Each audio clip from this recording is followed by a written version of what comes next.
today's class. I hope you have seen the first video and the previous lesson that we discussed about storage preservation.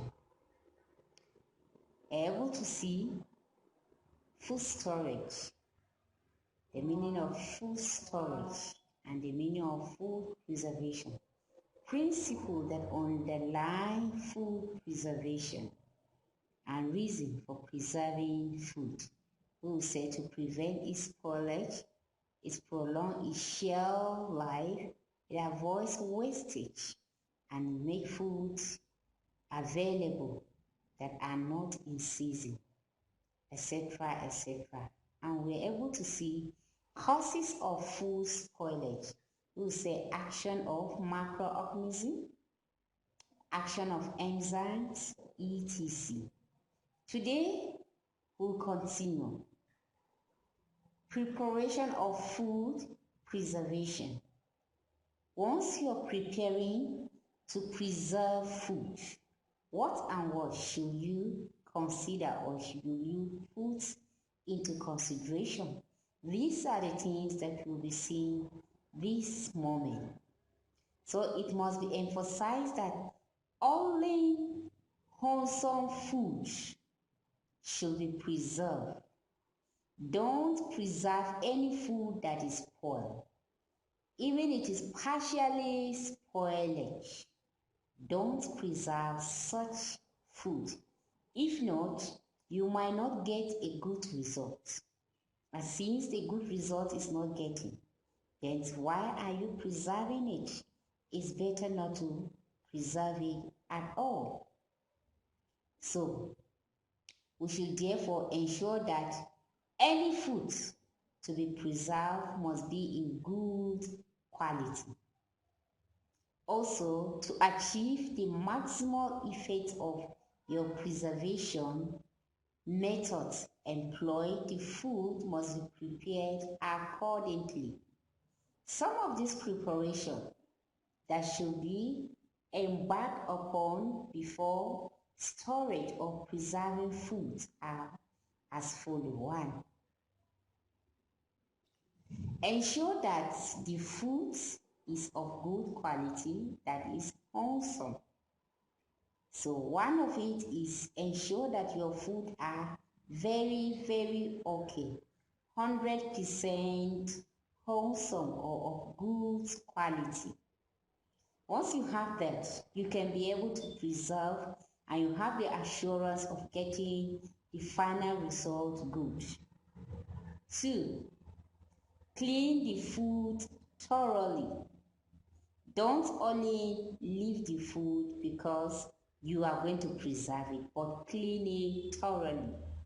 A clean food, you can easily preserve it and know the end result that you will get from that. 3. Cut the food into desired size. If it is the food that you have to cut, you put it into desired size. For example, you are going to store meat or you are preserving meat. Cut them into desired size.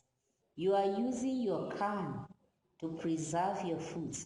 Put it in desired size. Get your can, put it accordingly. Don't put it over. You are preserving your tomatoes.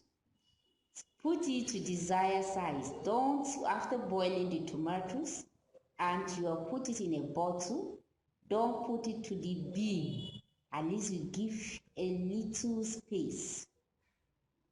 So, package food appropriately and label if need be. Now, the next thing that you observe, you package it. Packaging is very important. Preservation, like cans, you put them and then after putting them in a can, you make sure that the can, there is nothing, air is penetrating. Once air goes in, it can easily make that food to be unsafe. But once you package it well And the issue of labeling there, you may use your can, for example, jerry can, to preserve different things. And the same color, the same size of those jerry can. You're preserving your maize inside and your beans. You need to label it so that once you want to open, to take part of it, you should not go and make mistake. In making mistake, the air go in and you may end up losing what you have kept.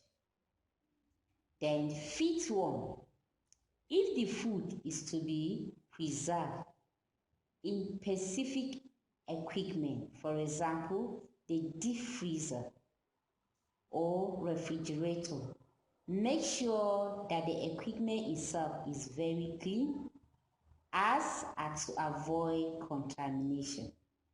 We discover some refrigerators or some deep freezers, you have put different things to preserve them, and maybe some opened. After opening, they poured inside. Once you put another thing, it may stain it, and you may think it is the preservation that has made it like that. No, is that dirty? You have made that place unkept. So every place that you want to preserve, you should make sure that the preservation environment place is very clean. Even you are putting using cans, please make sure that those cans are well washed and dried before putting anything inside it. If it is drying method you are preserving your food, make sure you dry it often so that nothing will contaminate it. Watch out for the next video.